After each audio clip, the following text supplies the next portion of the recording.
Welcome to The Dead Life. Here's world-renowned medium, Allison DuBois. Last week on The Dead Life, I told you about Lindsay Wells. She was a 22-year-old young woman who was 9 months pregnant who disappeared March of 1999. People ask, why are there so many unsolved cases? The answer is, there are many, many reasons. Sometimes there's a lack of evidence. Sometimes witnesses won't come forward because they don't want to get involved or they know the person responsible for the heinous crime. Sometimes they're related to them and they're afraid of being killed themselves. Or they were there when the crime took place and they don't want to be implicated themselves for the crime. Other times, the police work is inadequate and it becomes a matter of politics. And as we know, politics messes everything up. There are many reasons why cold cases aren't solved, and the emotional wound runs deep throughout the communities who lost one of their own to violent crime, and those wounds never fully go away. DNA has revolutionized crime solving, especially with familial DNA now being used to make a connection to the rapist or killer.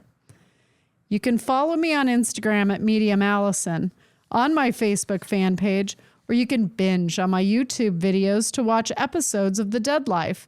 If you want to book an appointment, go to AllisonDuBois.com or email us at booking@AllisonDuBois.com.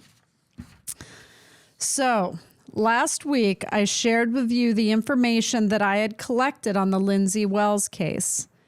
Now, this was not an easy thing to do, just FYI. The information that I collected was, we spent 2 or 3 days in Simi Valley to collect it.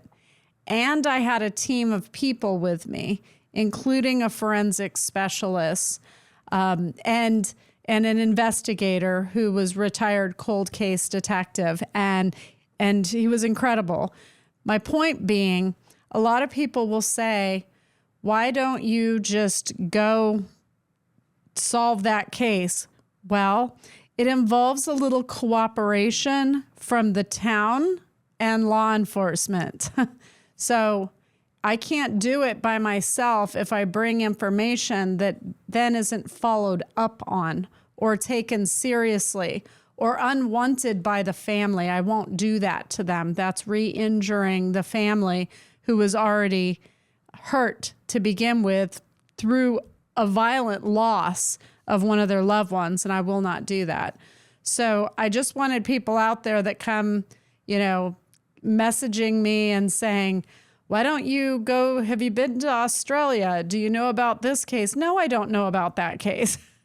I live in America, so there's a lot of cases I don't know about, and I don't have an invisible jet to get into to fly around the world and try to solve these cases. However, this case to me was special because I thought, what if I came up with a formula and it was my perfect idea for how to solve a crime? And this was a big learning opportunity for me, because I had everything I had asked for: lie detector tests, sit-down interviews, meeting with the family who had wanted us there and were very welcoming, actually. I got all of that handed to me. I did what I do. My investigator did what he does. We compiled the information.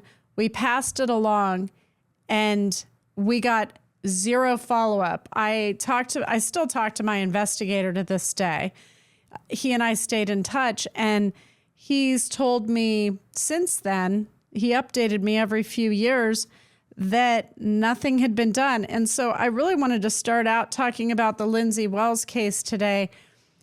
There were some details when we were there for this case of cadaver dogs hitting on the spot for human remains. And so I look at that and how amazing is that? So I had another psychic that was there with me. She kept being drawn to one area. I kept being drawn back to the house. And so, obviously both of those areas need to be checked, but where the dogs hit, the the FBI trained cadaver dogs hit, multiple dogs hit, that area, they never dug up. They wouldn't let us do it because it's a police matter, and it was never dug up. That bothers me. Later, we found out that area was mafia dumping grounds back in the day. So that's crazy. At the same time, I would think somebody would like to have that family member back. So I don't know. Maybe somebody will go out there with their own cadaver dogs and a shovel and see what they can do, because I don't think it's gonna be laid to rest any other way. So with the Lindsay Wells case, I found it very interesting being able to interview David, her ex-boyfriend. I'm hoping by talking about David, her fiance John, and Miles, the friend of John, that maybe one of them has found God or has had a change of heart, has trouble sleeping at night, or maybe they've just heard something, because we don't actually know that any of them did it. I mean, we don't have any proof. You know, we have a lie detector test that was passed, and we have squirrely Miles in his chair that I didn't believe, but, you know, not admissible in court. So more needs to be done with Lindsay's case. Her case is solvable, and I do hope they go back into the house with luminol and spray it and check the garage, check the bathtub, check the walls, just to see if there is any blood spatter. They have nothing to lose at this point. Otherwise, this case may not get solved. And I've looked at a lot of cases over the last 20 plus years, and this case of Lindsay Wells is solvable. So I'm hoping by putting the information out there for the public that a harder look is taken at Lindsay's case, and I'll keep you posted on any updates that we might receive. In the same year that Lindsay disappeared from Simi Valley, California, an 11-year-old girl disappeared from her suburban neighborhood in Mesa, Arizona. She was riding her bike to get ice cream. How many of you have ridden your bike to catch the ice cream man? About every kid in America has done that. So she's out there waiting for the ice cream man, and on January 2nd, 1999, at around 6 p.m., Mikel Biggs went missing in a matter of seconds. Mikel's house was just a few houses away from where she was waiting for the ice cream man. While Mikel waited, her little sister Kimber got tired of waiting and went home. When she walked through the door, her mother Tracy said, "Nope, go tell Mikel she's got to come in," and told Kimber to go back and get her. Kimber went back to the corner, and Mikel had vanished. All that Kimber saw was her bike laying in the road with the tires still spinning. There were no known witnesses. The fear that little 11-year-old Mikel must have felt makes my blood run cold just to think about. Statistically, 11-year-old girls are the most highly abducted and murdered of all children. That's both boys and girls under the age of 18, because they're prepubescent, which is a pedophile's preference. For males, the target age is between 6 and 9 years old. When my kids were young, when they were very small, I would talk about these ages of being vulnerable that people needed to know about, because I had produced a video on how to avoid and survive child abduction that was played here in the state of Arizona on public access channels. And it helped many children who were interviewed after that, which was incredibly important to me to make a difference in my community. So I just, all these years later, now in this setting, I want to remind you, when your daughter is 11 and you feel as though you could now give her that responsibility to have her freedom, give her freedom, but be smart about it. Just be smart about it, because 11 years old is such a target age for pedophiles. And I know that is just such a sick thing to even try to wrap your mind around. but you have to understand what hunters look for and make sure that your children are not the prey. The police found Mikel's bike and her ice cream money by the curb where she'd been waiting for the ice cream man. This is every parent's worst nightmare times 10. I mean, I know I worried about our kids every time they wanted to sleep over at a friend's house. Like, do they have a creepy cousin? Do they have an older brother that's got friends over? Who's going to be there? Is there an uncle that I don't know, maybe isn't quite right? So a lot of thoughts go through our mind, but you know what I'll say? I'll say, I let the girls always have friends over to our house. We'd have big slumber parties. I'd bring all the good stuff there. So then they didn't mind so much. There are ways to do this and still your children have a perfectly social life and they get to exercise all kinds of freedom. You know, it's going to come soon enough when they're older and then we still get to worry about them. So, you know, but I don't regret being a bit of a helicopter mom because my kids are here. And that's the most important thing, is protecting our kids.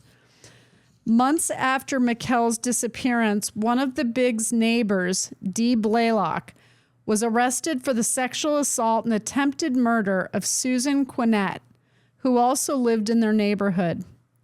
She said he tried to snap her neck 3 times after raping her, and he successfully broke it in one place. He choked her until she blacked out. Quinnett said she had complained to the police about her neighbor Blaylock coming up to her drunk and laying his hands on her, but nothing had been done. Quinnett had also complained to Blaylock's wife about his unwanted advances. It turned out that Blaylock was a registered sex offender in 3 other states. Amazing. Blaylock was also a husband and father, which is chilling to think about. Just thinking of him having a wife, you know, somebody that's sort of not put together right, or, you know, most of us will feel when somebody's got sort of a grimy, sort of sexual deviant energy to them. At least I do. Maybe it's just me. I don't know. I don't think I'm alone. I think some of you feel that from people too, especially grocery stores and out in the public. But to think of him having a wife and then to have that he fathered children is a bit mind-blowing, because people always wonder, well, he's a father. How could he do that to someone else's child, to another father's child, when he won't do it to his own? Although we don't actually know what happened with his children. So, but they are alive from what we know. So he didn't do what he did to Mikel. And I will say this, from my experience of getting in the heads of killers and working cases, the killers and the rapists who have their own children see their children in a different light often than they do strangers. There's a difference to them between their target and the sort of the child that's going to be their victim. You know, to them, that's the hunt. Their children, that's the home. So they see it in a very compartmentalized way. And they don't seem to have a great deal of ability to empathize or feel much remorse. So, you know, it's not like they're telling everybody what they did, especially the really dark, deviant people, because they want to be able to continue the pattern of what they enjoy doing. And so their life at home with the wife and children, completely separate from what they do when they're out hunting our children. So just so you know, people who have kids still hurt other kids. So that's not always a given safety measure to measure them by, is whether or not they have their own kids. So so after he did all of this to Susan and tried to snap her neck, and she went through all of this, talking to the police about him putting his hands on her and coming up to her drunk multiple times, and telling Blaylock's wife, and I just want to say this to Susan if she's out there, she did everything right. She did everything she could to bring awareness to this, that this guy wasn't right. And then Blaylock turned out to be a registered sex offender in 3 other states, you know, and what his own family must have thought about that. Oh, we've got to move again. Dad got in trouble in this state. And that's pretty much the way it goes. So they're moving around, unfortunately settled here. I will say to Susan Quinette's bravery, at one point she did offer to drop charges against D. Blaylock if he would tell Mikel Biggs' parents where their daughter is, or tell the police where their daughter is and confess.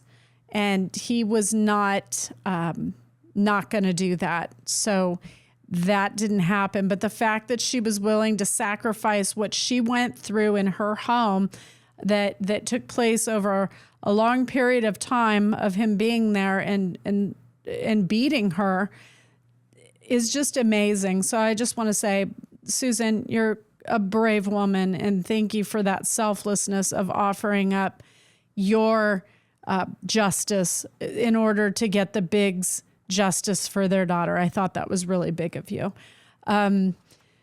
So in this case, you know, it was chilling to think about the experienced partners. Often they know about the spouse's deviance and they still stay. And so here's D. Blaylock's wife, who's had to move multiple times because her husband is a sex offender, and she ignores the woman who's the neighbor that says, your husband's creeping me out and he keeps coming into my yard and putting his hands on me. And at no time did this wife keep her eye on him or even say to Susan, watch out for him, he's dangerous. Like, there was no warning. So this tells me that his wife, D. Blaylock's wife, is mentally checked out. This is not something she wants to deal with. She wants to live in her imaginary world where her husband's a good man and everything's going to be fine. But she in no way inserted herself in order to protect this other woman who brought her concerns to her. So a lot of spouses in this situation will ignore what the deviance is in their husband's porn addiction or prostitutes or a totally different category, murder. And they'll just stay out of fear or delusion. They just, you know, it's hard to understand sometimes. I kind of understand the fear if you're in fear for your children's life, if your husband's threatening them. You know, any woman can put themselves in those shoes. Of course, you'd want to protect your kids. But the delusion, that I don't understand, especially when you're aware that your husband has these issues. And then in the case of Mikel, Blaylock's wife was his alibi and said he was in the garage all night. What? Like, why would Blaylock spend the night in the garage the night that Mikel Biggs went missing? I mean, I found that very strange. Didn't she find that strange? I would think that would raise alarm bells. Didn't she think it odd and go look in the garage herself when her husband was spending hours in that garage, which I think is very telling? That would be a place, obviously, they would want to. I'm sure the police are on it and have already gone over it forensically. But he spent hours in the garage and he stayed there all night, which that floors me. Maybe there was some point where his wife could have gone into the garage and Mikel would have been there, tied up. Maybe she was still alive. Maybe his wife could have saved her or made a 911 call in the bathroom to alert the police. I know where this girl is. You know, was there any point that she could have saved her? Or maybe she did go look. And she can't reconcile the fact that she did nothing. She did nothing. My feeling is that his wife knows so much more than she's saying. Where is his wife now? Where is she? Are they divorced? Maybe she's found God. Maybe she'll do the right thing. Have investigators approached her? It's been 25 years. You know, Mikel deserves justice. Her family deserves justice.